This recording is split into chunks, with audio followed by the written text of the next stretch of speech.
Hello, hello, hello, and welcome to today's episode of Her Version. This podcast is dedicated to sharing stories of struggle and triumph, a platform that allows individuals to tell their truth in order to inspire and uplift others. For those of you that are new to this podcast and like content like this, make sure you hit that subscribe button, follow, like, and share. I am your host, Sabrina Victoria. Let's jump right in.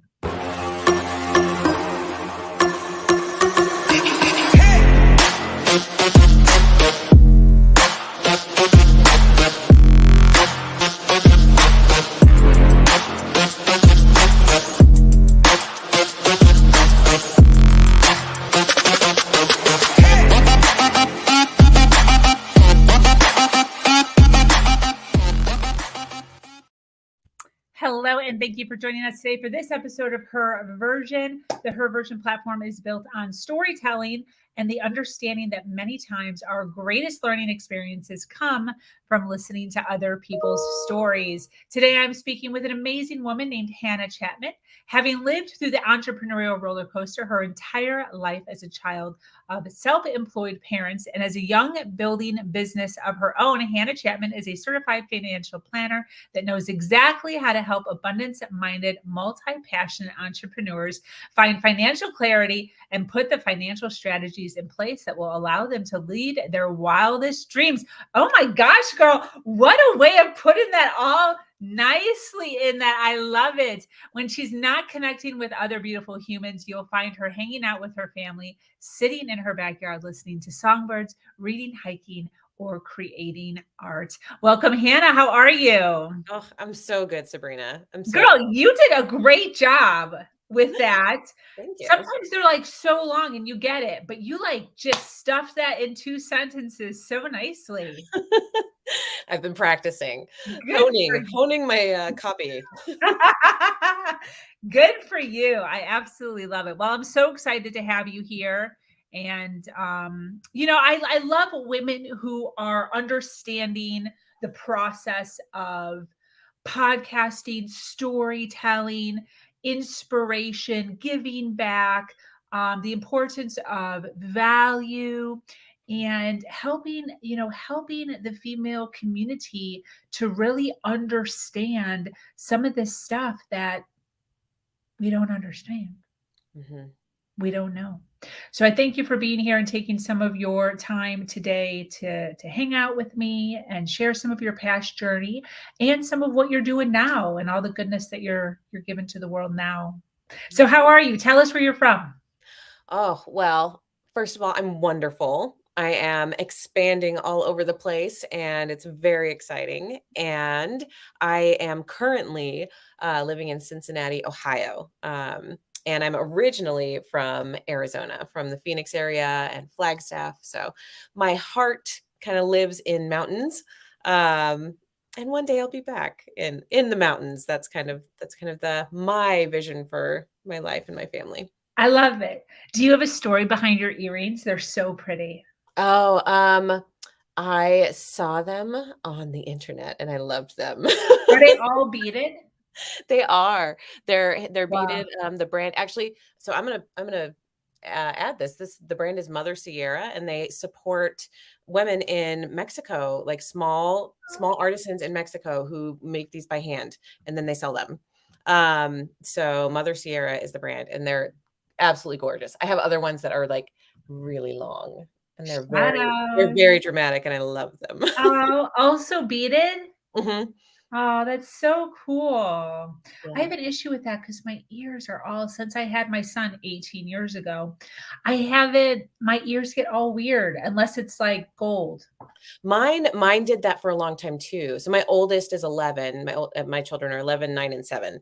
And my ears would not take earrings. They Yeah. would just like immediately get all inflamed and freak out for a really long time. And gold, 14 karat to 24 karat gold was like what they could start accepting recently.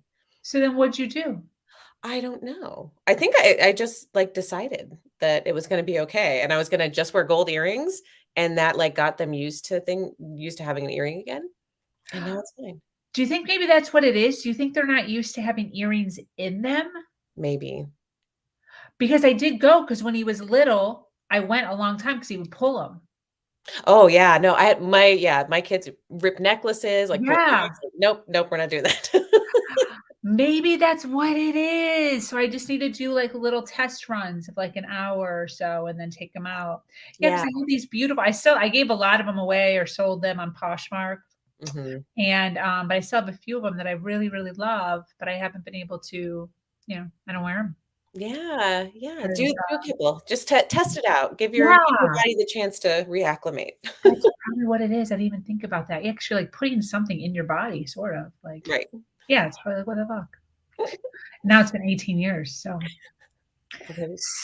I want to dive in. I want to dive in. The first question I want to ask you is what story changed your entire life and what did you learn from that story? Mm. Ooh, yeah, I was thinking about this question when you sent it, right? When you sent it the other day, I'm like, "Oh, what story needs to be shared today, that's on my heart?" And the story that has come up and just kinda keeps replaying recently is the story of how strong my own inner voice was when others were telling me that I would not be successful, when others were telling me that, I wasn't doing a good job at what I'm doing. And just, my higher self knew, and she helped me in such a big way to move into the place that I am now. Um, so yeah, that piece of who I am is really important to me now. And she always has been. But the way that my own financial planning firm has kicked off really started because of, kind of a professional trauma, if we wanna put it that way. And I think a lot of women go through that, like Yeah. professional PTSD, like truly, from being in a corporate setting where we do not fit, where Yeah. we are not in the place that we can grow, and yet we try, and we try, and we try so hard. So, to back up with that, I have been in the financial industry since 2006. I started working at a bank. It was my first job out of college. 2007, I was 23. My husband got into grad school. So that was the Arizona. We lived in Arizona. My husband got into grad school in Cincinnati. And so when we were 23 years old, we moved across the country with us and our 4 dogs. And that is when I started working at the firm that I was at previously. So I've had a long career in financial services already. It's been almost 16 years.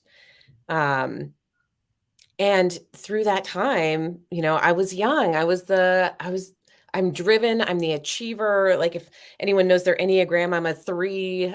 So like that's all about achievement and the perfectionist and the people pleaser. Like she was so strong. She wanted to prove herself so badly in this space. And I, truly just that desire to learn. I have always had a very inner drive to learn and to keep learning. Um, and so that was me. I was just 100% full on, give me all the work, let me learn as much as I can when I was young in my professional career.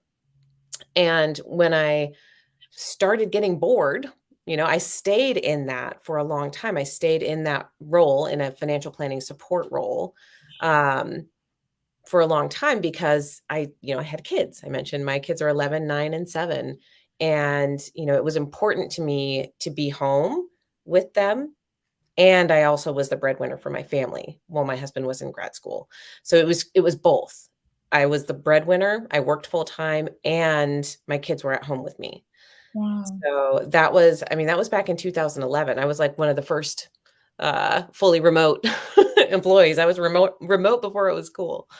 Um, and what I realized, is that I really put things on hold career-wise to keep stability in place, right? Like this was the practice I worked for was growing. I was an integral part of the team.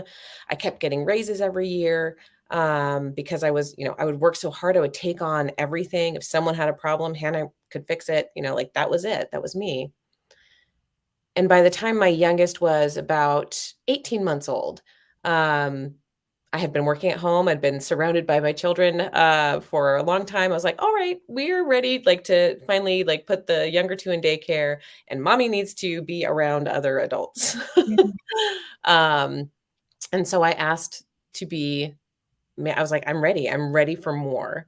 I have been holding back on what I really want, which was to be the advisor, be client facing, be the one like creating and nurturing the relationship with clients. Um, and so I asked for it and I was given that role. Um, and, it was great for a little bit while I was still learning, while I was still the one that was, um, taking in the information and being um, again, just the good nurturer, supporter, all of that. And through the next few years, what I really experienced was that when I was in a support role, I was exactly what they wanted. And when I started to have my own ideas and when I started to notice things that weren't working in the practice as a whole and for clients, especially for our women clients, um, when I started bringing those things up and when I started asking questions and when I started asking about my own compensation, and when I started asking, hey, when am I going to be able to buy my practice? When am I going to have equity ownership of my practice? And they just kept like kicking it down the road. And when they just, kept saying, oh, no, we're great with our women clients. Like, no, we don't have that problem. And I'm like, I'm sitting in the meetings watching this happen. I'm telling you what I'm seeing. This Yeah. isn't theoretical. Yeah. Um, it started to become very clear that I was the squeaky wheel. I was becoming a squeaky wheel. And they also were asking me to like sell in a way that they learned to sell in the 80s and 90s, and that's a lot of what Yeah. financial services is. It's just like, what a financial advisor sells like. Everyone knows because nobody wants to talk to you, right? Because it's like, ugh, I'm just going to be like pushed into buying products and no one's going to tell me what's going on. And the pressure, it just feels gross, right? And that's what I was ingrained with. And that also felt really bad. So when I started pushing back on that as well, all of that led to the advisor that I was supposed to be taking over for, supposed to be the successor for his practice. He was older, in his 70s, supposed to have retired and kept going. That's kind of a theme, also in financial services. And when he didn't want to retire, it turned into, Hannah's not doing the right things. She's not doing the things that I'm telling her to do. She's not talking to clients the way I'm telling her to talk to clients, because he was trying to make me do it the way he did it. Yeah. This is not the 1980s anymore. And I am a very soft-hearted woman. I'm not, I'm a very different person from you.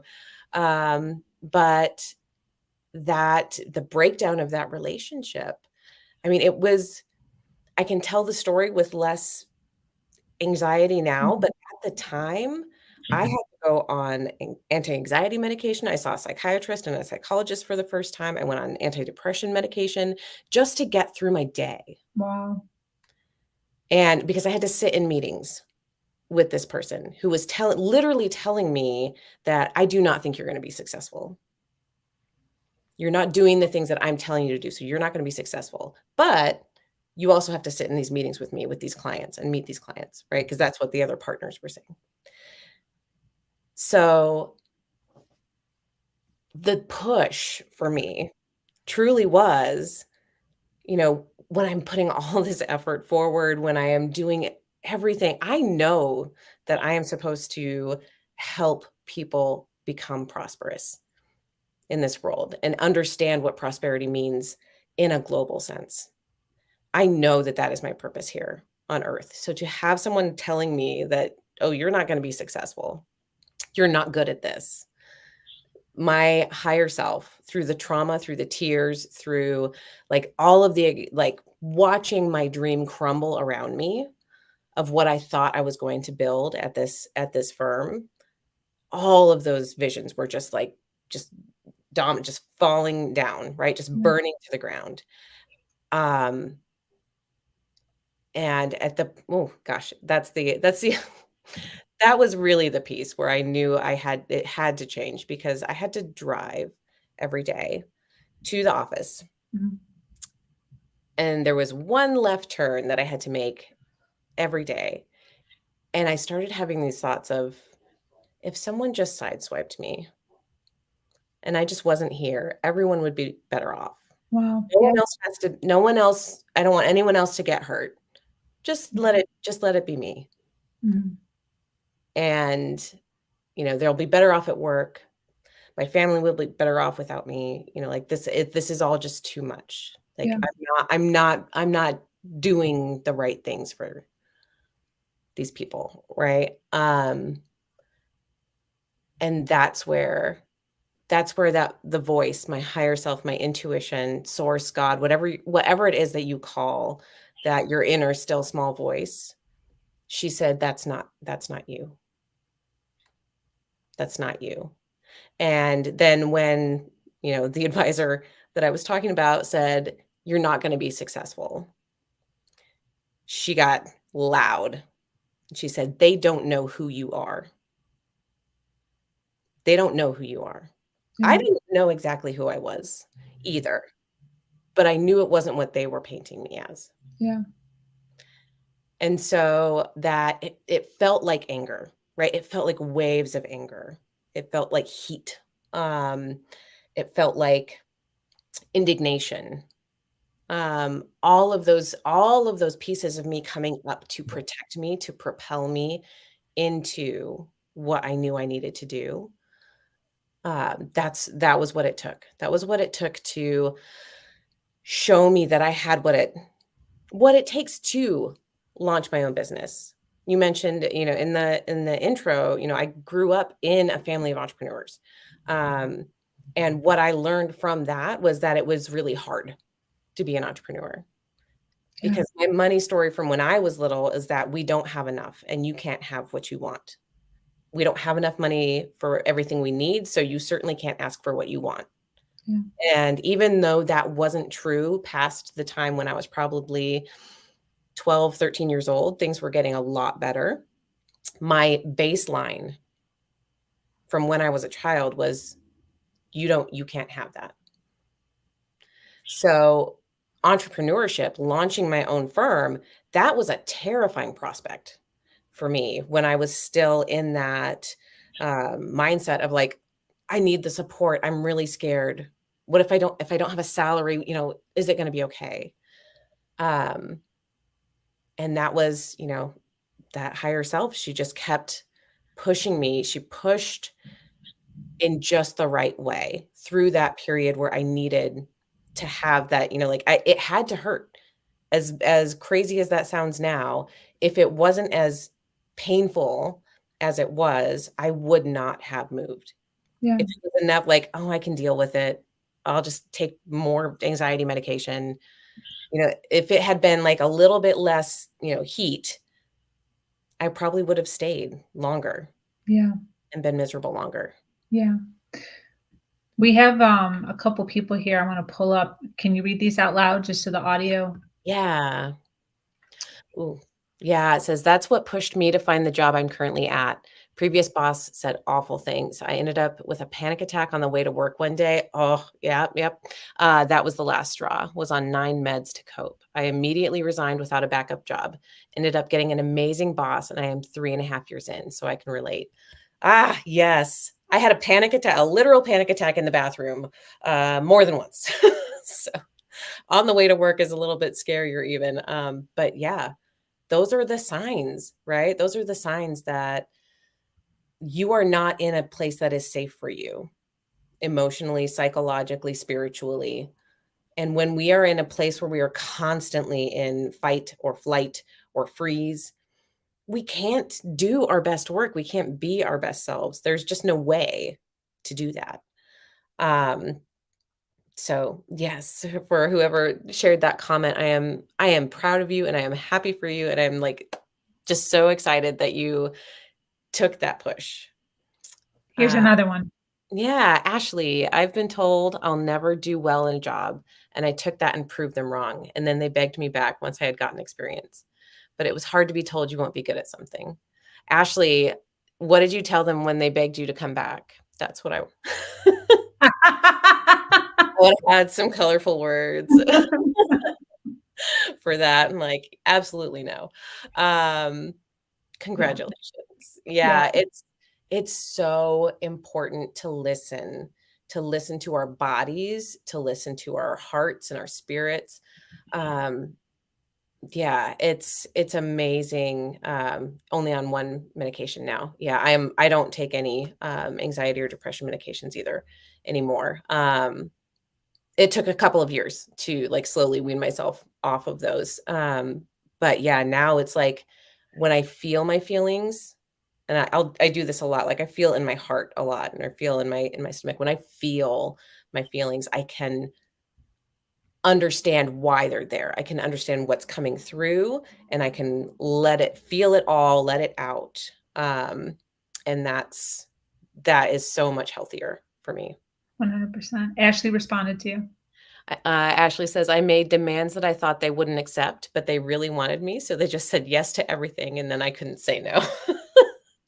That's great. There you go. Yeah. Like ask for the moon. And if they give it to you, then yeah, beautiful. Exactly. And then one more before we keep going. Annalise. Annalise, if I hadn't been wrongfully terminated, I would have kept doing the quote unquote right thing for my family, but it wasn't the right thing. What I'm doing now is the right thing. And Annalise, I'm so, again, happy for you, proud of you. Like that is so amazing. And it feels, the wrongfully terminated part is really important because it feels bad. We feel angry. We feel hurt, right? We feel victimized. And it's hard to see the gift in it when it's happening. So, there's just a lot of pain to process while it's happening. But when you can use that for fuel, when you can turn it into fuel for transformation, that's the power. And I think women especially, I think we are absolutely powerful in that way. Understanding our emotions, feeling our feelings and understanding them, and then turning them into fuel for what's next. Yeah, I totally agree. For we have quite a few people watching live right now. For those that are possibly in a job right now or an environment that they don't necessarily appreciate, when you think of your own journey and your own experience with this, could you give us a idea of what the steps were that you took? Annalise said that somebody said that they just quit. I don't know who said, but they just like left. They didn't have a backup plan. And I wouldn't necessarily recommend that. What was your experience? Did you just walk out one day? Did you set up some sort of financial plan? Were you living somewhere where you felt safe? How did it work for you personally? Yeah, so there were, there were blessings for me in that my home life, my husband is extremely supportive. And there were times where it was hard, where, I was venting a lot, like a lot. And he did, he was just such a wonderful support. And there was a point where he's like, I don't think I can take this anymore. And I was, and that was a learning for me too. Like, okay, how do we communicate with each other kindly? Because that was a lot for him. And one of the other pieces that was like, okay, we need to be in a better spot. Like I need to be in a better spot. For me, not everyone is in an industry with like really strict non-competes. Some of us are though, right? So in financial services, maybe in some marketing or graphic design, there are a lot of places where you could have a really strong non-compete. And there are, a lot of legal implications to leaving. So I knew in it was May of 2020. May of 2020. I launched X Squared Wealth Planning in January of 2021. There was a conversation in May of 2020 with a supervisor and a partner at the firm I was at. That was the last straw. And I knew, like, it had been like, this isn't feeling very good, but I'm going to just keep doing, because I had clients to take care of. And 2020 was like really scary in the market. Like, I have to be here for my clients. Yeah. And so, there were several conversations that were leading me to believe that I couldn't stay there long term. Like, that wasn't going to be the place where I'd grow. And there was a conversation in May where it was like, okay, we're done. I didn't tell them I was done. But for me, it was the start of, okay, I'm going to go ahead and put feelers out. A lot of people get recruiters contacting them on LinkedIn. I got that all the time, like, just constantly, because I'm a woman in financial services. There aren't a lot of us. So I was always getting, messages from recruiters, and I was like, let me just respond. I don't know. Let's just see where it goes. And from there, it was a process of doing interviews. Like, I did several interviews in that time with other firms. And not everyone can do that, but if you can, that would be my recommendation, is to start to line something up. But at the same time, I didn't go with any of those places. Through those interviews, it actually showed me that what the things that I was not okay with at the firm I was at, I was just going to be trading it for another set of problems if I went to another established firm. It wasn't going to be that different. Yeah. And so through interviewing, through kind of testing out the other options that were available to me, that's what showed me that I just need to do this. I just need to do it on my own. Yeah. And that won't be the answer for everyone, right? Yeah. Sometimes you will find that perfect fit. For me, it was to be, to create, I don't want to build it for someone else. If I have to build a practice, I might as well build it for me, and in exactly the way that feels good to me, and exactly the way that works for my family. So yeah, I was very careful. I worked with a lawyer. I did not tell anybody at my firm, because if I had gotten fired, it would have gone on a U4. Like, again, there's just like so many regulations in the financial industry. I had to be careful, and I had to do it in a way that wouldn't hurt my clients also. Definitely. If you want to read that, you can. Yeah. So Facebook user said, I immediately resigned with 2 weeks notice without a backup job, but I had savings and ended up getting a job within the month. But it was my first time consciously listening to my gut / higher self. So I knew I would be okay. Yes. Yes. Our gut instincts, our higher self. If you trust the process, she is leading you the right way. Yeah. That's so beautiful. Yes. Absolutely. And that for me, it was the same. It was, I don't know. I don't know if any clients are going to call me. I couldn't call my clients. I couldn't reach out to them. That was the non-compete. But they also, if they wanted to talk to me, they could call me. They could say, Hannah, where did you go? Why aren't you here anymore? And so the ones that cared and who were like, no, you are my person, I am going to find you. The ones that found me again were the ones that were meant to come with me. And from there, I knew that. I knew that in my heart, that the people who were meant to be with me would be with me. And that was true. Yeah, definitely. Let's see, another from Annalise again. I had no idea you've had X Squared since January of 2021. Seems like you've been an entrepreneur for so much longer. Never miss a moment consulting. Second birthday is November 1st. Oh my goodness. Yes. So Annalise is, she's a friend of mine. I do know her very well. Happy almost second birthday to your business baby, Annalise. It's so exciting. I love it. That's fantastic. When you think about your journey and from beginning to where you are now, what would you say is the number one lesson that you've learned about life? The number one lesson that I have learned about life is that it starts inside. Everything that we create starts from within us. And the more radical responsibility we can take for our own lives, the faster we can make things change.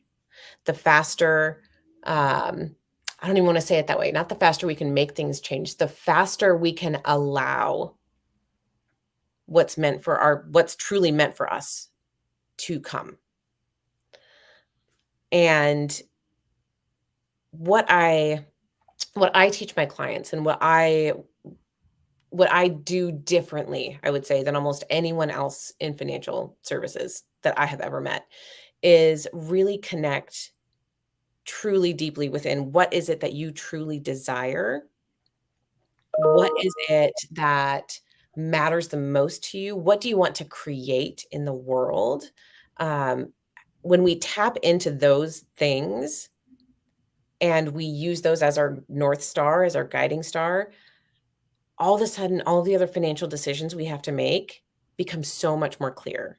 Yeah. When you know what you want to create in the world, when you go inside and actually like truly dive into what you want, it makes it so much easier to make decisions, business decisions, financial decisions, family decisions, and that doesn't mean that we don't consider anyone else, right? So we live in communities. We, as women, we are nurturers. We are community builders. Like that's part of, the divine feminine. Yeah. And we create balance. When we allow ourselves to be fully ourselves, we create the balance that is lacking in the world. In a world that can tend to be very masculine, right? And we are meant to fit into this masculine structure. No, we're not. We're meant to balance. Yeah. And inside of ourselves, I live in a masculine, feminine space, Yeah. right? Like finance is very data driven, very structured, all of that. And I bring balance. I have both of those pieces inside of me and I bring balance, right? Yeah. It's not just about men and women. It's not about Venus and Mars, right? It's about the balance within each of us. I'd like to dive into that a little bit more because this is an issue that I see a lot in the female communities revolving around entrepreneurship is this feeling of like what is masculine and what is feminine, and then are we wrong for swaying heavier on one side, i.e. masculine? I love this conversation. I adore this conversation. And part of it is kind of what I just shared with you, being in what's considered such a masculine field. I mean, there are only 18 to 20% of all financial advisors are women. Wow. It's a heavily male dominated field. Any woman in a tech role, STEM, any woman in a boardroom, any woman in a C-suite, it's the same. Yeah. We are a very small percentage. And so, like this conversation has been swirling around me my whole life. I also have there are 4 children in my family. I have 3 brothers. So my whole, like I've been like surrounded by, masculine, Men. Yeah. masculine energy for my whole life. And for a long time, I took that in as plays better with boys, right? I don't really get along with girls. That was my persona for a very long time. Or, Yeah. I fit right into the old boys club. Like I can adjust, I can be. Yeah. And what I learned, especially in, when I became an advisor in my old firm and I was part of the advisor team, almost always the only woman at the table that was in an advisory role. Yeah. And when I would mask, it was like I was very good. I still am. It's a trait that I have, but I'm very good at masking to fit in. Like assessing a room before I get in there, like kind of like Phantom of the Opera, like, okay, what do I need to, okay, we'll do this mask today, and then go in and assimilate. Right? Like that was a superpower that I had. And I Sure. thought that was how you do it, right? Like that's just not everyone does that. Mm. And I come to find out as I am becoming my own self, especially when I after I launched X Squared and started having to like actually go out and get new clients and like, okay, I can be my full self now. What does that mean? And what it means is I can bring all of me to the table. All of the pieces of me that love data, that love a beautiful Excel spreadsheet. I mean, I make some really badass Excel spreadsheets. Like But they're beautiful, right? That is a piece of me. That is a piece of me. That is the masculine piece that is innately in me. But the relationship building that was also innately in me. That was why I was such a special piece of my old firm, was because I built relationships really easily, really strongly. yeah. The community building, the relationship nurturing, the ability to feel a room and call it out, right? Those are pieces of the feminine. And the other way, if people have a hard time with like, I don't like that masculine feminine, I don't want to talk about it that way. The other way to talk about it is structure. Here's the masculine side: structure. It's like the container, the rock, the pillar, and flow, the water, right? The structure and the flow. And the structure can help contain the flow of who you are, right? Sometimes it feels like if we don't have parameters to kind of work inside, that can be stressful, that can cause anxiety.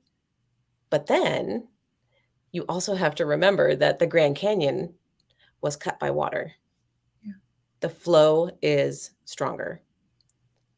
Women create, I mean, we literally are the vessels of creation, right? Like literally, that's Mhm.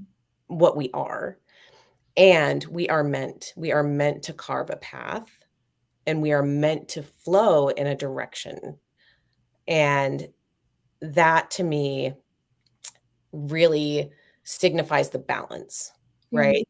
That we are meant to be together and we are meant to create together, but the flow, the feminine flow, is what creates.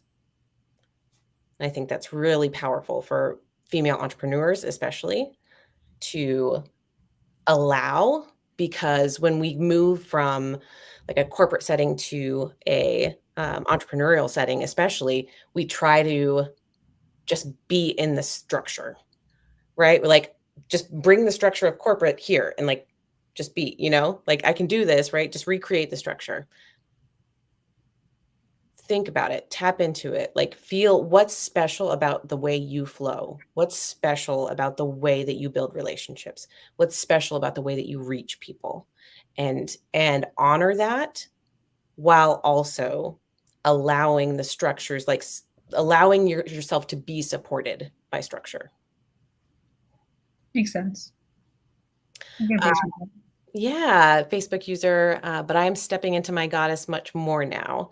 Always a tomboy, but still feminine, more in private. Now understanding the duality much more. Yes, yes, same. I was a tomboy too, right? And I was, but my mom also I was like her little star. She was like, "Oh my gosh, I have a girl." And she would like curl my hair in these crazy ringlets and braid my hair all the time and set me up and do photo shoots all, like I was like her little doll.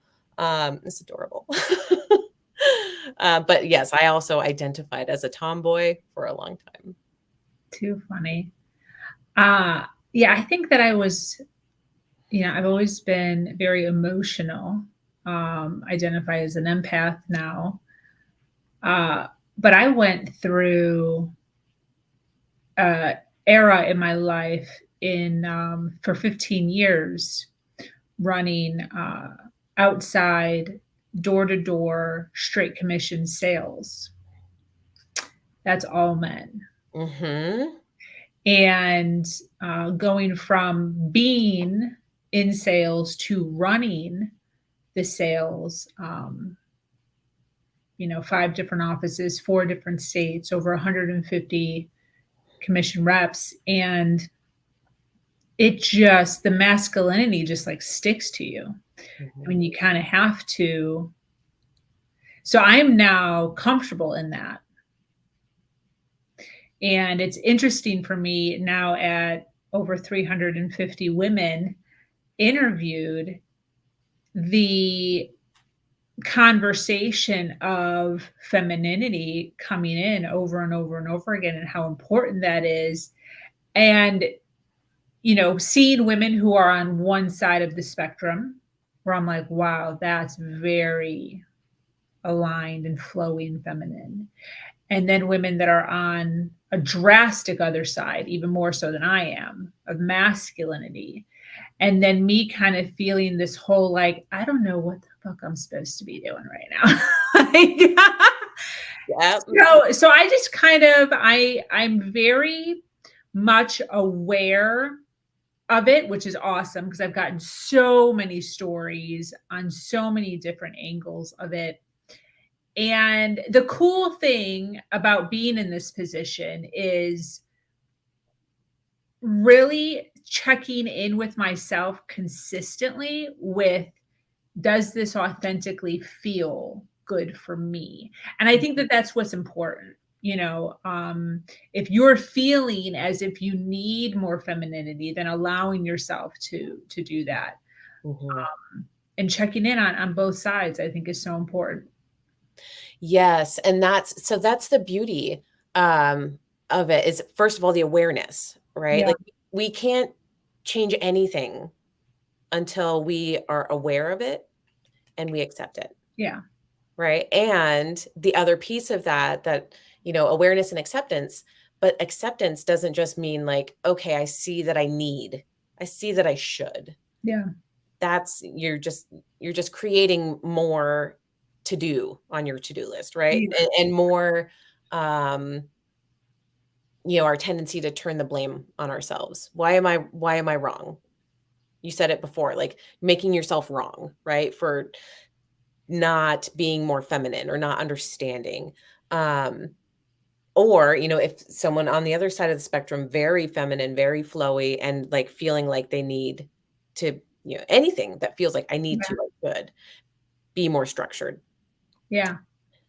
It's the awareness and the Yeah. acceptance and loving that piece of you that is asking questions. Yeah. Right. And so open curiosity, I think, is what leads us more and more, right? And if we allow that open curiosity, it'll help each one of us find the right balance. Yeah.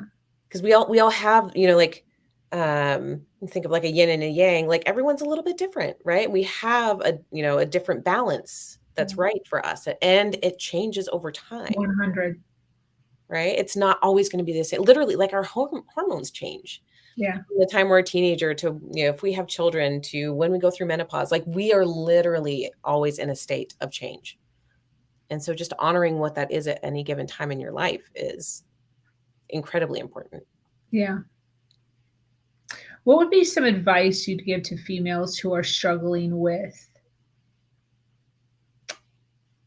where they are in their current career and wanting to step away?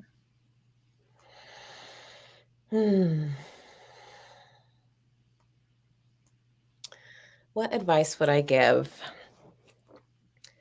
The first advice that I do give, and I, especially friends and my clients are typically all entrepreneurs, but they still ask the question, right? Like, there's always that little bit of fear of like, should I go back to a W-2? Like, So am I in the right spot? Like, this can happen for anyone. And the first question that I ask them is, what do you want? What do you actually desire? And then I shut up. Because usually that's a heavy question. Yeah. And usually no one has ever asked that before. And no one has ever sat in silence with them to Yeah. let them feel it out. So if you are in a place of, I don't want to do this anymore. I feel overwhelmed. I feel burned out. I feel bored. I feel angry. I feel unheard. Whatever that piece is that you don't want to be where you're at right now, Mhm. write it out. What do I want? Yeah. And start from there. That's good. It's great advice, definitely. I want to give a shout out real fast to those watching live. Thank you so much for being here, hanging out with us. We so appreciate you. For those of you watching on the replay, make sure you hashtag replay so that we know where you are watching us at and we can send you some love. Yeah. But I want to ask, Hannah, I want to ask about your business. I want to ask about what you do for all the humans. Where can people find you? Tell us all the things. Oh, yes. So I'm an entrepreneurial wealth coach and I'm a financial advisor. And I say those in the same breath because money is emotional and money decisions are not based on logic. They are based on how we feel about our money and how we feel about the things that we're trying to build. So when I work with people, it's less about the data and the numbers. They're still important. We do all of those things. Data and numbers are part of the process, but there is as much, if not more, emphasis on how you feel about your money and how you feel through your decision-making process. Because my goal is for you to be able to make empowered financial decisions so that when things come up, I am here, I am a resource. I will talk with you through whatever you need, but you will make the decisions that feel good for you. And when you make those decisions from a place of inner peace and inner safety, you can just accelerate Yeah. the pace at which you grow your business, at which you grow your wealth, at which you create the things in the world that you want to create. So those pieces go together for me. For any business owner, entrepreneur who is in that, most of my clients are in, multi 6 figures of revenue, 7 figures of revenue, really pushing for growth or experiencing growth because they're just, they're getting in tune with themselves and with their purpose in their business and things are growing and it starts to feel shaky and scary and they need that financial support, right? Or they've never had a financial advisor who actually listens to them and helps them find the solutions that are actually appropriate for them. That's the other piece of it. That is all housed at X Squared Wealth Planning. It's actually right here on the screen, X and then the number 2, x2wealthplanning.com. And you can connect with me there. And I would love I have a free download that I actually have all my clients go through. Is one of the first things that they do. It's called Light Up Your Desires. And literally those questions that we just asked, what do you want? It's a PDF download of, the questions, like, what do you want in these different areas? And that's how you know where to start pointing towards. So I would love for anyone to go to the website, x2wealthplanning.com, and grab that free download and come hang out with me and connect with me. I love it. Oh yeah, it's a great question. What about starting from scratch? That I am I'm actually really glad you asked that question. I am also launching, this is a brand new arm of my business called Expansive CEO. And I am launching a workshop that is $297. So this is the lowest price point of anything I've ever offered. It's a workshop where we will go through discovery, alignment, and expansion of how do you point towards what you want? How do you align your time, your money, and your energy towards what you want? And then what do you need to watch out for when expansion happens? And that workshop is called The Art of Having It All. And I will have a link to that. Literally, the landing page is being built right this moment. So I can share that with Sabrina. So when you're starting from scratch, that's how I start people from scratch. What do you want for your business and for your life and for your kids and for the legacy and for your pets and for what do you want? And then how do we align to that? How do we align our time and our money and our energy so that you are pointing towards what you want? And where can people find you on social media?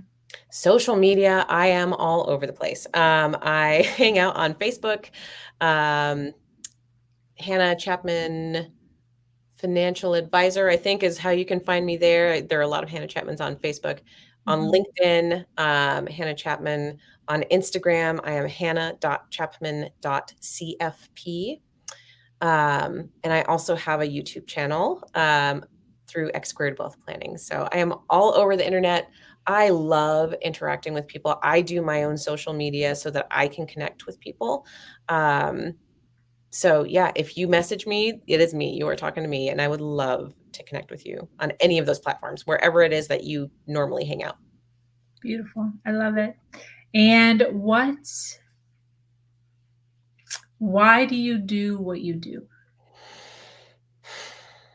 I do what I do because we need more prosperity in the world. We need to change our definition of prosperity.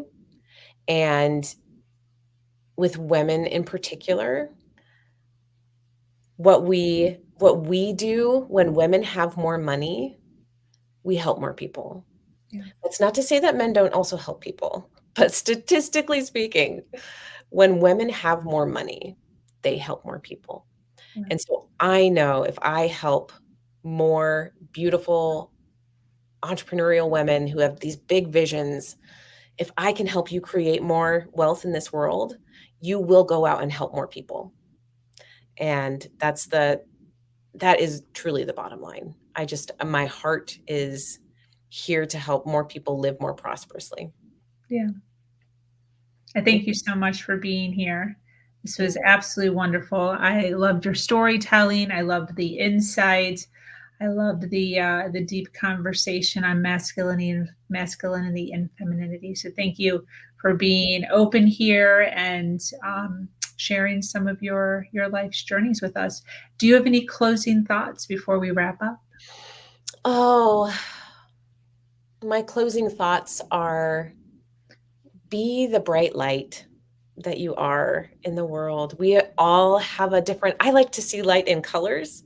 I don't know what it is about, just the way I see humans, but it's not like I see it, but in my mind, like I am an orange light. I am a bright orange ball of light. And Sabrina, for some reason, you give off like green light to me. You're this beautiful green ball of light. And the more we each shine and let ourselves be who we are, the more bright the whole world gets.